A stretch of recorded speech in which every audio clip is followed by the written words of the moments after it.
Secretary Cooper, so exciting to see you. Just a few weeks ago, I saw you at ECS.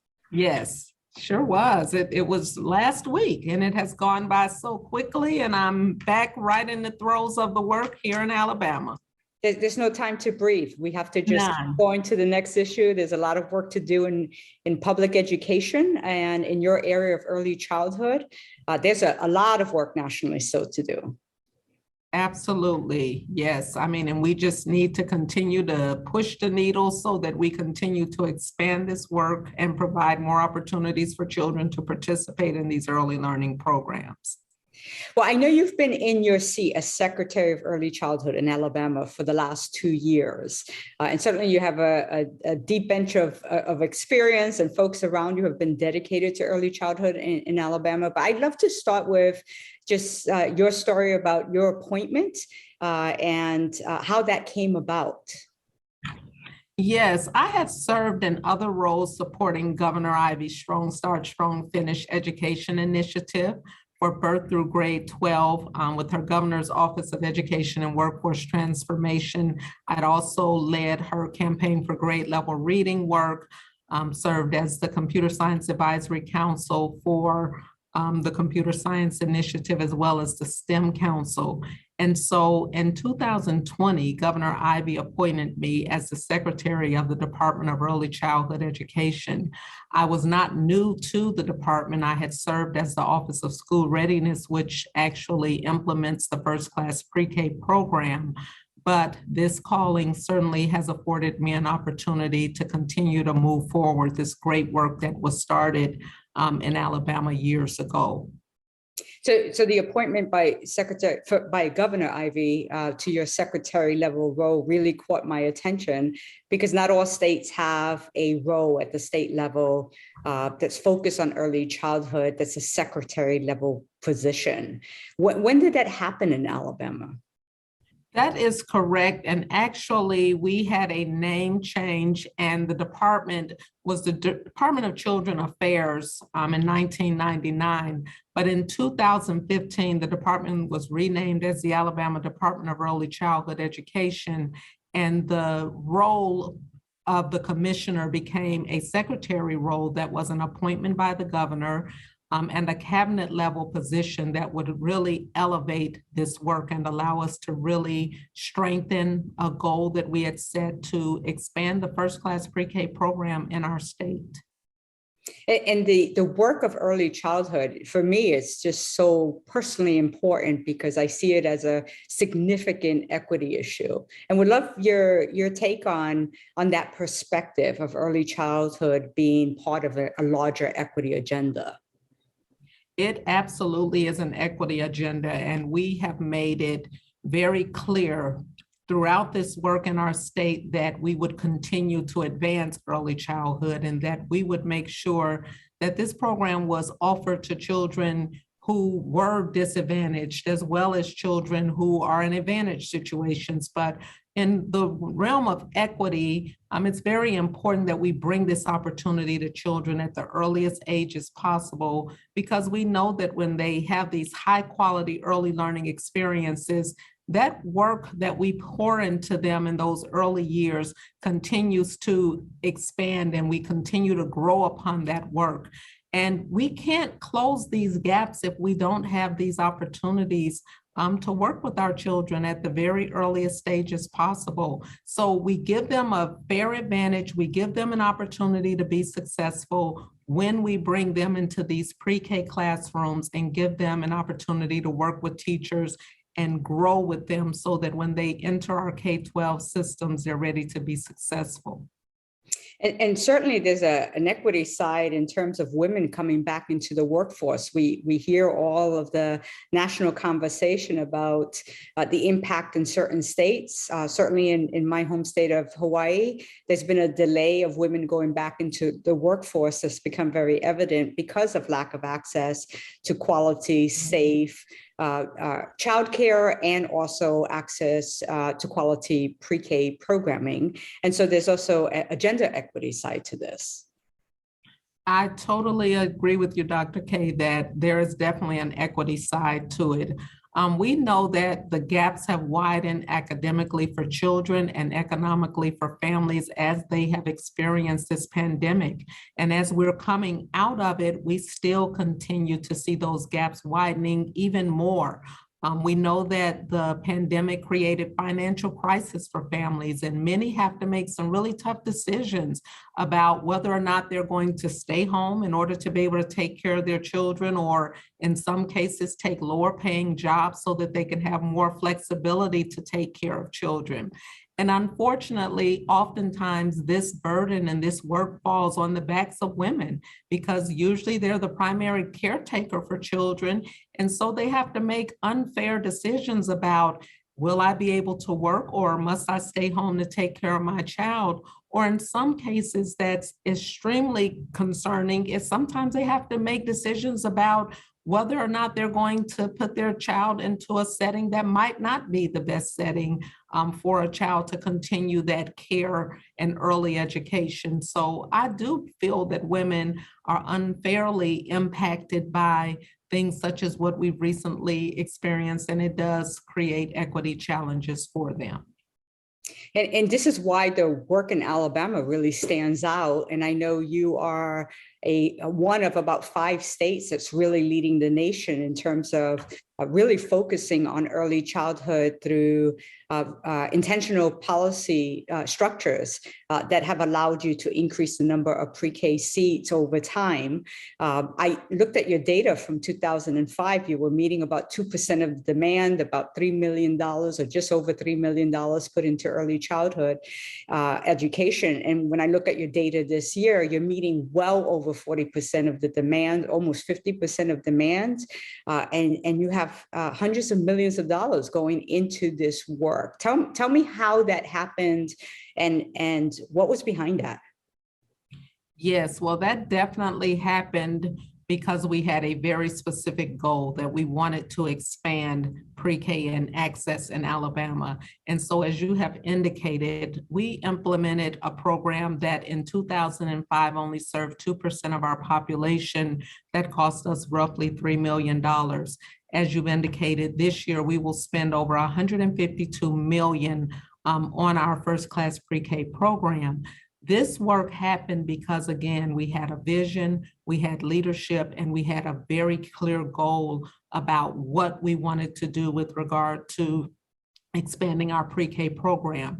And so we started this whole program around incremental expansion. We did not do this overnight because we recognized that there were so many things we needed to do in order to be able to have the quality that we wanted in these programs. And so we have incrementally expanded in order to reach our goal of having close to 48% access this year. This plan was developed in 2010. We've remained committed. Our goal is by 2026 to have 70% access. But the one thing that we have not been willing to give up, and that is the quality that we experience in our programs. And so we want to make sure that the workforce is going to be ready for us to have this 70% access. So we work very closely with our institutions of higher learning to have conversations about the types of programs that pre-service teachers need in order to be able to walk into those classrooms and deliver the quality that we expect for children to receive in their classrooms. Secretary Cooper, that intentionality of policy focus on early childhood and the funding that comes with that, it's quite impressive. And you can see how the state is well on its way to meeting its goal. What will it take to continue this work? Is there a partnership with others, such as the private sector? Who are the players that are helping to make this happen?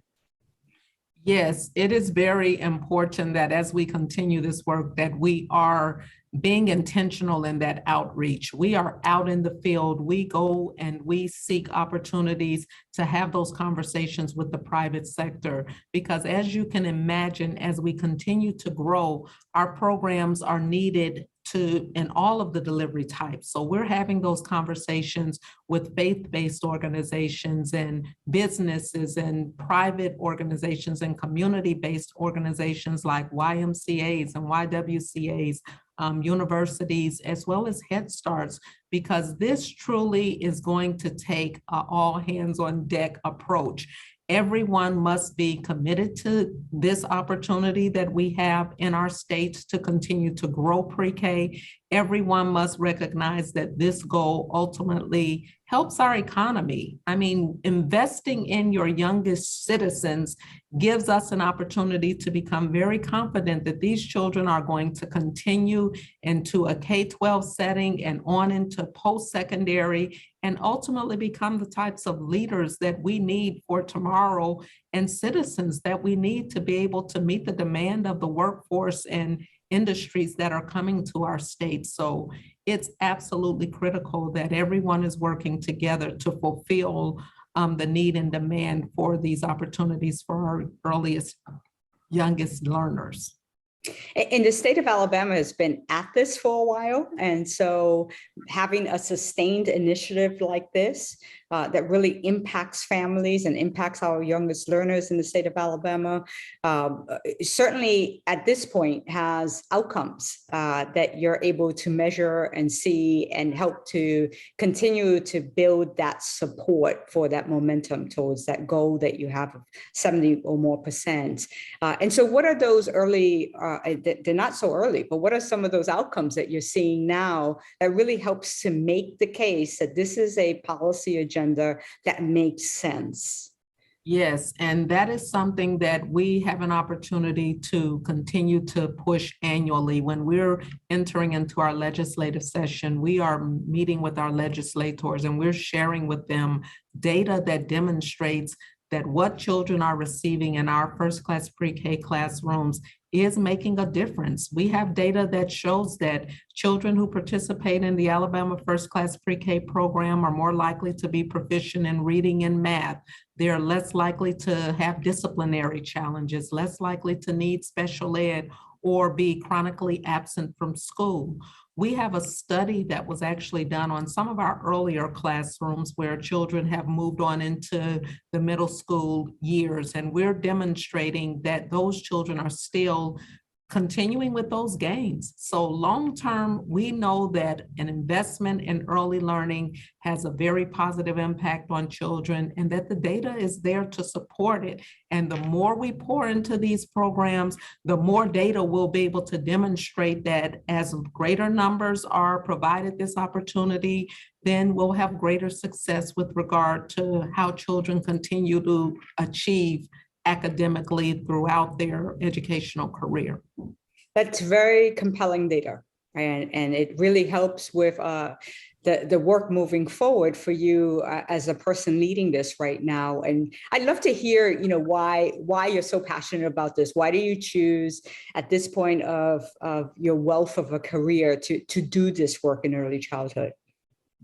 Oh, I choose to do this work, and this work is actually a calling. I had an opportunity to spend over 25 years in K-12 settings across this country. I've worked in the Western area, in the Midwest, in the South, and understand firsthand that investments in K-12 are absolutely needed.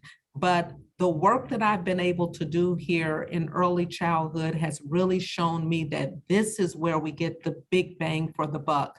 If we can ensure that when children walk into a K-12 setting, they are already prepared, they're ready to meet the demands of what is being faced in that kindergarten class, we do a great service to those children and to the classrooms and the teachers that they are actually going into, because they have the prerequisite skills that are necessary for them to function in this environment. We won't spend the time that is unfortunately needed to close gaps. We want to close these gaps before children walk into a K-12 setting. And working in early childhood and investing in early childhood provides us the opportunity to do just that for our youngest citizens.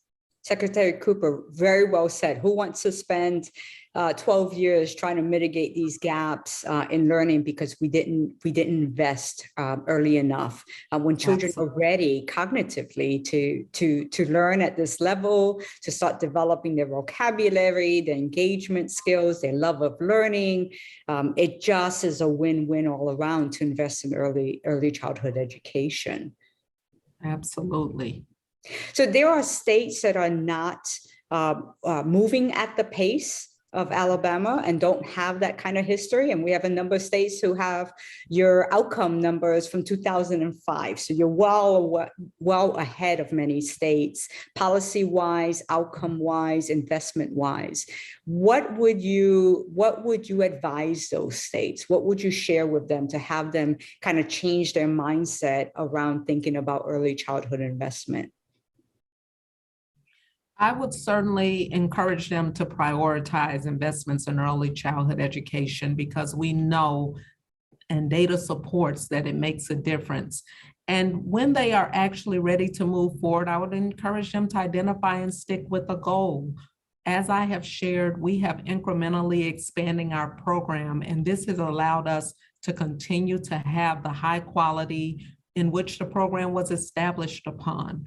We're able to have the types of partnerships and advocacy, and most importantly, our governors, over 3 governors in Alabama have supported early childhood education.